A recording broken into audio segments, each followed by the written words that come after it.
কোরআনের পাখি যা যা বলেছিল জীবনে আমরা তো দেখছি সব একটা একটা করে মিলে যাচ্ছে। উনি বলেছিলেন জালেমদেরকে দেশে ইঁদুরের গর্ত তোমরা পাবে না, ঠিক পাচ্ছে না? ইঁদুরের গর্তের জায়গা আছে ওদের। বলেছিলেন যে এই দেশে নাড়া দেওয়া হবে, দিল্লি মামুগার বাড়ি গিয়ে পড়বা, একেবারে তাই পড়িস। 3 নাম্বার ওনার একটা স্বপ্নের কথা মাঝে মাঝে বলতেন, এই দেশে জালেমদের নাকের উপরে কোরআনের পতাকা পথ পথ করে উড়বে। এই স্বপ্ন বাস্তবায়ন হবে ইনশাআল্লাহ। এই যে আজ যারা মহিলারা তাবিজ কবজ করে ওর উপরে বিশ্বাস করে, তাবিজ ব্যবহার করা শিরিক। হাদিসে স্পষ্ট নিষেধ, তাবিজ ব্যবহার করা যাবে না। কেউ যদি ঝাড় ফুঁক করতে চান সূরা নাস, ফালাক আর সূরা ফাতিহা পড়ে আপনি ফু দিতে পারেন, এতটুকুই যথেষ্ট। এটা নবীজি সাহাবীরা করতেন। তাবিজ কবজ লাগিয়ে বিশ্বাস করা লাগবে এটা আমাকে বাঁচাবে, এই বিশ্বাস আবুল আহাবের স্ত্রীর। ও বলেছিল মুহাম্মদ যেহেতু এই বরদোয়া দিয়েছে যে বাঘে খাবে তোদেরকে, সুতরাং এই কথা হয়েও যেতে পারে বাঘে যেন না খায়, এই হিসাবে আমি বাবার কাছ থেকে এই যে গাছ পড়া নিয়ে এসেছি। মা জায়ার হাতে বেঁধে দিলেন, ডাক দিয়ে বললেন খুব সাবধানে থাকা লাগবে। আবুল আহাব 2টা সন্তানকে নিয়ে গেছে ব্যবসা করতে সিরিয়ায়। প্রতিমধ্যে ওই দেশে প্রবেশ করার পরে লোকজন ডাক দিয়ে বলছে 2টা কি? বলে আমার ছেলে। যে দেশে এমনিতেই বাঘের উৎপাত বেশি আর আপনি ছেলে নিয়ে এসেছেন, তাড়াতাড়ি দেশে পাঠান। এ বয়সে ছেলের আমরা খুব নিরাপদে রাখি, খুব সতর্কতার সহিত রাখি এ বয়সের ছেলেদেরকে। আবুল আহাব ডাক দিয়ে বলছে ঠিক আছে, এখন তো নিয়ে যাওয়া সম্ভব না, আজকের রাতটা যাক। মাছা বানিয়েছে উপরে, ছেলেদেরকে উপর তালায় দিয়েছে আর নিচে ও পাহারা দিচ্ছে বসে বসে মানুষকে দিয়ে নিজেও। ঠিক নবীজির এই বরদোয়া রাতের বেলা আল্লাহ পাক 2টা বাঘ পাঠিয়ে দিয়েছেন। প্রথমে এসে আবুল আহাবের এবং ওর যে পাহারাদার ছিল তাদের মুখ শুকেছে, দেখে না। এক লাফে উপরে গিয়ে দেখে 2টা ছেলে ঘুমিয়ে আছে। রক্ত পান করে যখন বেরিয়ে যাচ্ছে, আবুল আহাব তখন তাকিয়ে দেখছে যে যা সব শেষ। নবীজি যা বলেছিলেন যে 2টা বাঘ আল্লাহ পাঠাও তোমার পক্ষ থেকে, 2টা কুকুর পাঠাও, ঠিক আল্লাহ তাই পাঠিয়ে ধ্বংস করে দিয়েছে। 1500 বছর হয়ে গেল, এখন আর আবুল আহাব নেই, আবুল আহাবের স্ত্রী নেই, কিন্তু তার পেতাত্তারা আছে, তার আত্মীয় স্বজন আছে। নবীর আদর্শ যারা মেনে চলে, নবীর উত্তরাধিকার যারা, নবীর ওয়ারিস যারা, নায়েবে রাসূল যারা, তাদেরকে আপনি যা করছেন এদের বরদোয়া কোনো কাজে লাগবে না বলে কি মনে হয় আপনার? কোরআনের পাখি যা যা বলেছিল জীবনে আমরা তো দেখছি সব একটা একটা করে মিলে যাচ্ছে। উনি বলেছিলেন জালেমদেরকে দেশে ইঁদুরের গর্ত তোমরা পাবে না, ঠিক পাচ্ছে না? ইঁদুরের গর্তের জায়গা আছে ওদের।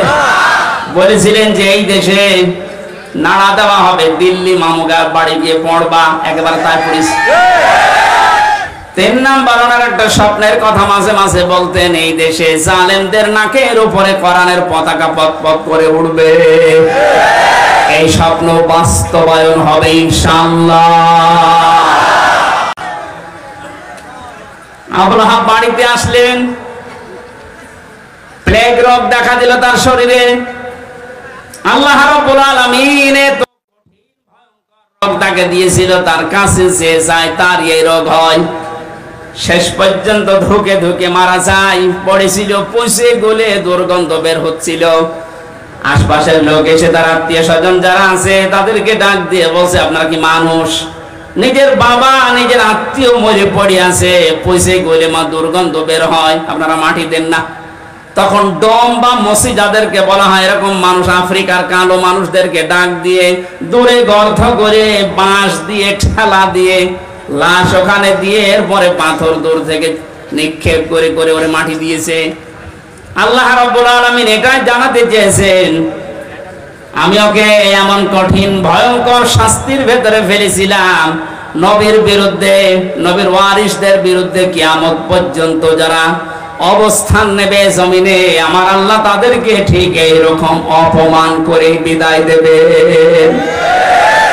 হাম্মালাতাল হাতাব ফি জিদিহা হাবলুম মিন মাসাদ। এই মহিলার নামে আল্লাহ এই দুইটা আয়াত নাযিল করলেন। এই কারণে পৃথিবীতে যত মহিলা নবীকে কষ্ট দিয়েছে তার ভেতরে এই মহিলা এক নাম্বার। এত বেশি কষ্ট দিত নবীকে, তার স্বামীকে সাহায্য করে করে। যেখানেই নবীজি দাওয়াত দিত, সে তার স্বামীকে নিয়ে বলতো ওই পাগলের কথা শুনবা না। লোকজন এসে বলতো আমরা তো পরিচিত না, পাগল বলেন কে এই লোকটা, আপনারা কে? তখন পরিচয় দিত, এইটা ওর চাচা আর আমি ওর চাচি। জোরে বলেন নাউজুবিল্লাহ। বিশ্বনবী সবচেয়ে বেশি কষ্ট পেয়েছিলেন এই দুইজনের দ্বারা ইসলাম প্রচার করতে গিয়ে। এই জন্য আল্লাহ আবু সেহেলের নামে কোরআনে আবু সেহেল নামে কোন সূরা দেয়নি। আছে সূরা আলাকের ভেতরে আবু সেহেলের নামে একটা সূরা, একটা আয়াত আছে শুধু। আর এই লোকটা মানে এর বর এত কষ্ট নবীকে দিয়েছে, আল্লাহ নিজে তাদের নামে আয়াত নাজিল করে না, শুধু পুরা সূরাটাই নাজিল করে দিয়েছে।